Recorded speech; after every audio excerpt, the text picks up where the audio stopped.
नमस्कार। कभी सोचा है कि दुनिया के बड़े से बड़े इन्वेस्टर्स आखिर भारत में पैसा लगाने के लिए लाइन में क्यों लगे हैं? ये कोई इत्तेफाक नहीं है। चलिए आज इसी दिलचस्प पहेली को सुलझाते हैं।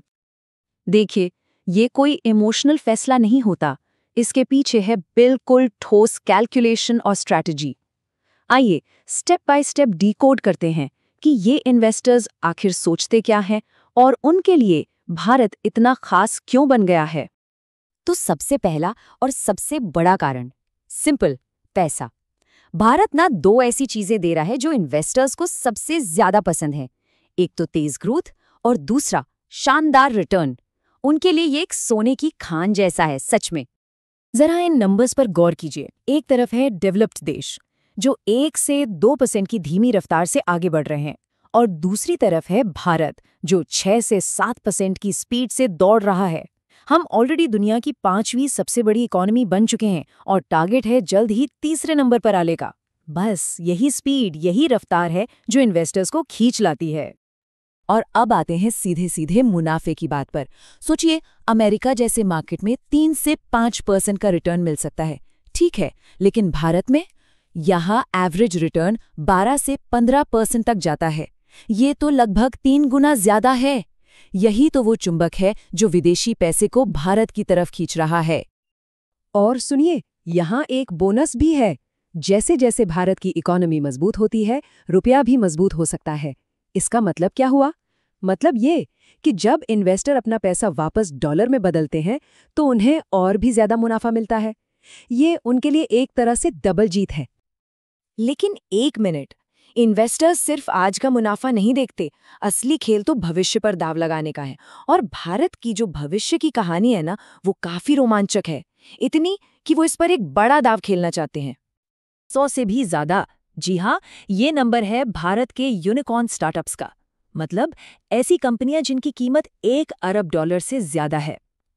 इससे साफ पता चलता है कि यहाँ नए आइडियाज और इनोवेशन की कैसी जबरदस्त लहर चल रही है।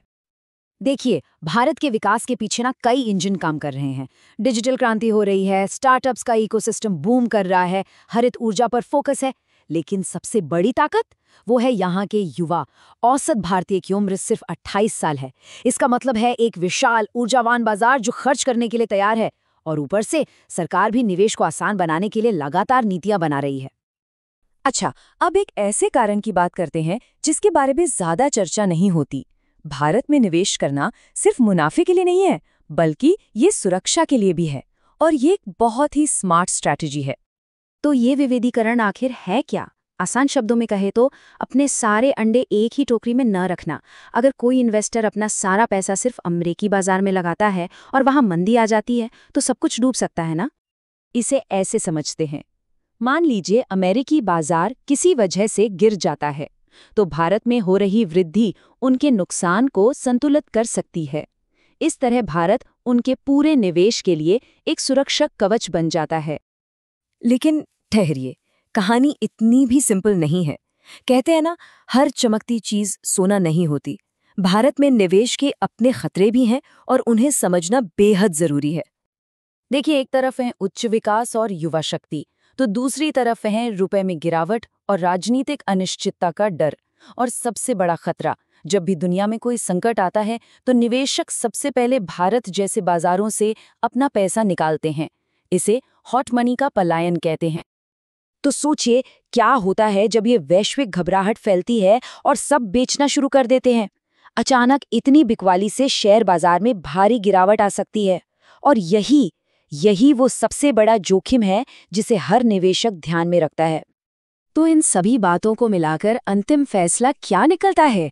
आखिर भारत में ऐसा क्या खास है जो इतने जोखिमों के बावजूद निवेशकों को खींच ही लाता है? संक्षेप में कहें तो भारत एक अनोखा पैकेज है। यहाँ उच्च रिटर्न, युवा ऊर्जा और डिजिटल क्रांति का संगम है जो एक अपेक्षाकृत स्थिर लोकतंत्र में मिल रहा है। यही वजह है कि भारत वैश्विक निवेशकों के लिए एक ग्रोथ मैग्नेट बन गया है। और आखिर में इस बात पर जरूर सोचिए, जब कोई विदेशी निवेशक भारत पर भरोसा करता है तो वो सिर्फ कंपनियों में पैसा नहीं लगा रहा होता। वो असल में यहाँ के लोगों पर, उनके भविष्य पर और भारत के आने वाले कल पर दांव लगा रहा होता है।